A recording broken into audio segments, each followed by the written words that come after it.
Welcome everyone to a new video where we tackle tough topics together. Atmaguru Korak Day welcomes you to our channel.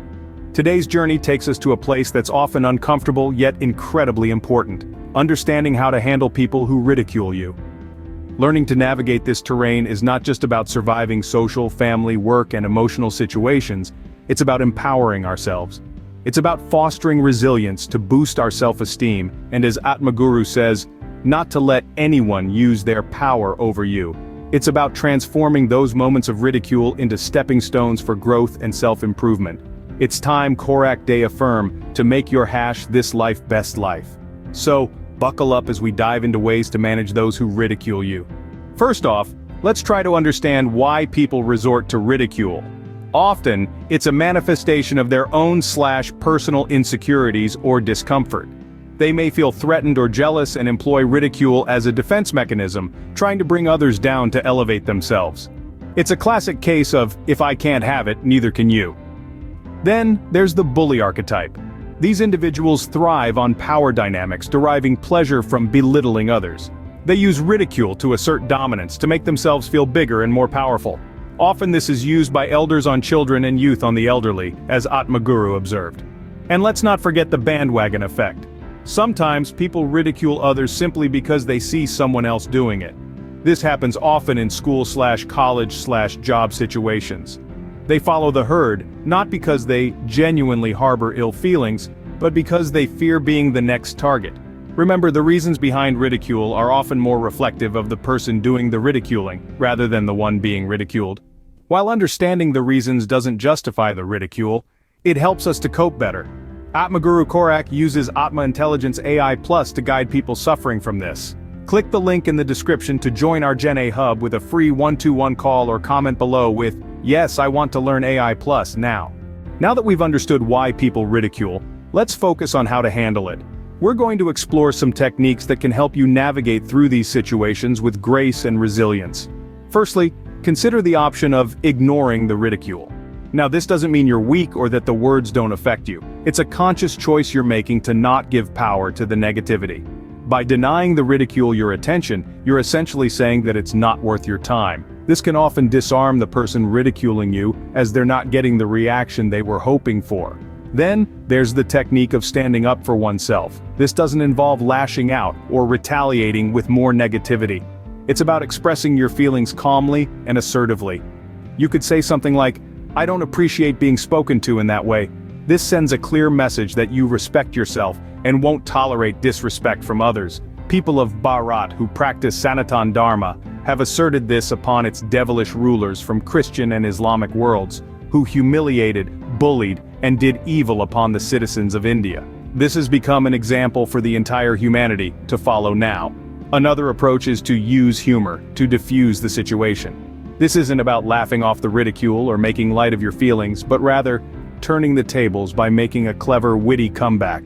This can often catch the ridiculer off guard and lighten the mood. Write, "Yes, I will do this," in the comment below, to encourage others. Of course, every situation is unique and sometimes it can be beneficial to seek help from trusted individuals. This could be a friend, a family member, or even a professional counselor, or best in Atmaguru. Sharing your experiences and feelings with someone who cares about you can provide a fresh perspective and emotional support. Lastly, practice self-compassion. Understand that everyone, including you, has flaws, and it's okay. Don't let the ridicule define you or your worth. Remind yourself of your strengths and achievements. Use the ridicule as a stepping stone to grow and become stronger. In his Gen A Hub, Korak Day always tells people that your smart reaction to a stupid ridicule can empower you and deflate the effects of the ridicule. You have the power to choose how you respond to negative situations. Use it wisely. But what if we could build a shield against ridicule? Let's explore that. Building resilience is like constructing an invisible fortress around your psyche, shielding you from the negative effects of ridicule. It starts with developing a strong sense of self. Know who you are, what you stand for, and where you're going. Set your goals and aims in life early with the help of parents or even with selfless Atmaguru. This self-understanding acts as your fortress's foundation, making it harder for others' words to shake you. Next, practice self-care. This doesn't just refer to bubble baths and yoga sessions, although those can certainly help. It means taking care of your mind, body, and spirit. Eat healthily, exercise, meditate, read, and do things that bring you joy. Will you do this? Type "Yes, I will." Comment below. These actions strengthen the walls of your fortress, making them resistant to ridicule's corrosive effects. Lastly, surround yourself with positive influences doing positive works in life. This Atmaguru sums up as Paropkar, which in English is selfless love. He has a Selfless Love Action Club WhatsApp group. Do you care to join it? If yes, then write in the comment box, "I want to join the Slack group." These are the people who will stand with you in your fortress, lifting you up when you're down and offering a shield when ridicule arrows fly your way. They are your support system, your cheerleaders, your confidants. Building resilience isn't a one-day task, but a continuous process that will eventually pay off. Dealing with ridicule isn't easy, but remember, you're stronger than you think. We've covered a lot today, from understanding the reasons behind ridicule to the techniques you can use to handle it. Remember, building resilience is key. It's not just about weathering the storm, but learning to dance in the rain. What do you think about this? Write your feelings in the comment section below. Handling ridicule in a healthy manner is crucial for your mental health and self-esteem. So, take these lessons to heart and keep moving forward. And now, we'd love to hear from you. How have you dealt with ridicule in the past? Share your experiences in the comments below. Together, we can learn and grow. And if you found this video helpful, don't forget to subscribe to our channel and press the bell icon for more insightful content. Until next time, take care.